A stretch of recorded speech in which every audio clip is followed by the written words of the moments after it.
흔히 청소년기는 질풍노도의 시기라고 얘기하고 감정을 종잡을 수 없을 때도 많이 있습니다. 아이가 아까 화내서 미안했어요 이렇게 말할 수 있겠죠. 어떨 때 그래 정말 화가 많이 난 것 같구나. 너도 그러고 싶지 않았는데 내 마음대로 되지 않았나 봐. 만일 내가 감정을 편안하게 조율할 수 있다면 어떨 것 같니?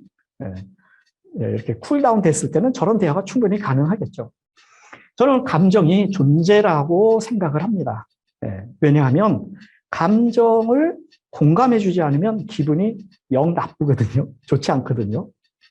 감정을 무시하면 굉장히 무시당했다는 생각이 들기도 하지요. 무시한 건 아니지만 무시당했다는 생각이 들기도 합니다. 자, 감정의 오해를 이제 어떻게 다루면 좋을까? 자, 예컨대 우리 자녀 또는 학생들이 고정 마인드로 행동한다면 그런 현상이 계속 반복된다면 어떨까요? 어떤 감정이 올라올까요? 실망스럽고 화도 나고 답답하고 짜증나고 여러 가지 감정들이 또는 뭐 안타깝거나 아쉬움 뭐 이런 것들이 아마 생길 겁니다. 자, 그렇다면 이런 감정들을 저는 불편한 감정이라고 일단 정의를 내려보겠습니다. 이런 불편한 감정에서 좀 자유로워지면 얼마나 좋겠습니까? 자, 그래서 첫 번째, 불편한 감정, 예를 들어서 화나 밉다라는 생각이 들었을 때 이것은 누구에게나 발생되는 자연스러운 일입니다. 그래서 불편한 감정이 생기는 것은 그럴 만한 이유를 알기 때문이죠. 화가 난다면 화날 이유를 충분히 알기 때문이죠. 그래서 감정이 이성입니다. 자, 불편한 감정이 생기는 원인은 무엇일까요? 감정이 생기는 원인은 과연 상대방의 행동 때문일까요? 한번 생각해 보면 좋을까요? 저는 그렇게 보지 않고요. 나의 욕구 때문이라고 생각을 합니다. 왜냐하면 모든 행동은 그럴 만한 이유가 있습니다. 나름대로의 선한 동기가 있는데 또는 어떨 때는 스트레스 때문에 그런 행동을 했는데 그것이 나에게 좋게 느껴지지 않는 것은 내가 그걸 바라지 않았기 때문이죠. 그래서 상대방의 행동을 문제 삼으면 굉장히 불편해집니다. 아, 내가 이걸 바라고 있구나 이렇게 생각할 수도 있어요. 또 통제 가능한 것은 무엇일까요? 상대방의 행동이 가능할까요? 아니면 나의 생각이 통제 가능한 걸까요? 상대방의 행동은 그렇게 쉽게 통제 가능하지 않습니다. 다 아실 겁니다. 나의 생각은 통제 가능할 겁니다. 자, 그렇다면 이 나의 생각을 어떻게 잘 챙겨나갈 것인가? 이것을 뒤에 말씀 나누도록 하고요. 자, 불편한 감정이 사라지지 않는 원인은 내가 모르기 때문이죠. 알면 납득이 되고 이해가 되고 용서가 될 수도 있겠죠.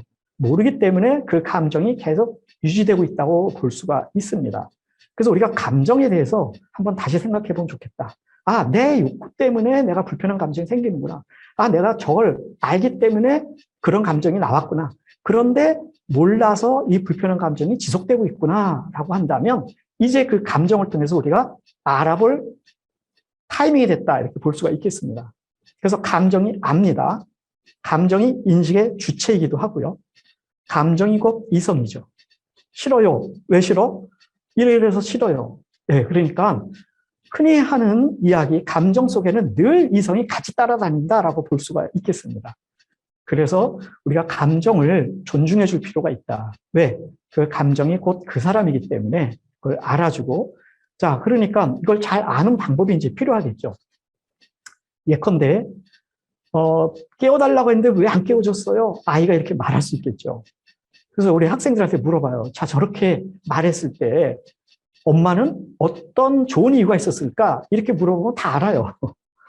아, 그렇겠네요. 이렇게 하면서 다 답을 찾아주거든요. 네. 아, 내가 너무 피곤할까봐 좀 더 잘하고 일부러 안 깨웠겠네요. 이렇게 말하거든요. 네. 알고 나면 화가 나지 않죠. 네. 그 안에 숨겨진 좋은 선한 이유가 있다는 걸 우리가 알아차릴 수 있거든요. 아니, 내가 알아서 책상 정리할 거라고 말했는데 왜 손 냈어요? 네. 이렇게 말할 때가 있지만 그 또한 정리를 대신해서 내 시간 부담을 덜어주려고 그랬구나. 이렇게 우리가 선한 동기를 생각해 보면 감정으로부터 훨씬 더 자유스러워질 수 있다. 이것은 존재를 또 상대방을 어떻게 인식하고 있느냐 그 전제에서 출발할 수가 있을 겁니다. 나를 괴롭히고 힘들게 하려고 하는 것인지 나를 성장시키고 나를 도와주려고 하는지 그 전제를 어떻게 갖느냐에 따라서 대화 방식은 달라질 것이다. 이렇게 생각이 되겠습니다. 의견을 물어봐도 대답하지 않는 것은 네가 생각을 깊게 하는 스타일에 대해서 그렇겠지. 이렇게 들어준다면 훨씬 대화는 계속 수평으로 평행하게 이루어질 수 있다고 생각이 듭니다. 따라서 이제부터 불편한 상황이 연출됐을 때 보고 알지 말고 알아보는 게 필요하다는 것이죠. 그렇게 말한 좋은 이유가 뭐지? 질문을 통해서 우리가 알아본다면 이해할 수 있고 납득할 수 있습니다. 아, 너는 그게 중요해서 그랬구나. 이해할 수가 있겠죠. 그래서 문제를 문제 삼지 않으면 문제가 되지 않습니다. 네. 물론 부모님 입장에서는 또 선생님 입장에서는 문제라고 보이긴 하겠습니다. 하지만 그 문제를 오히려 더 좋은 관계를 만들 수 있는 기회로 삼을 수는 없을까?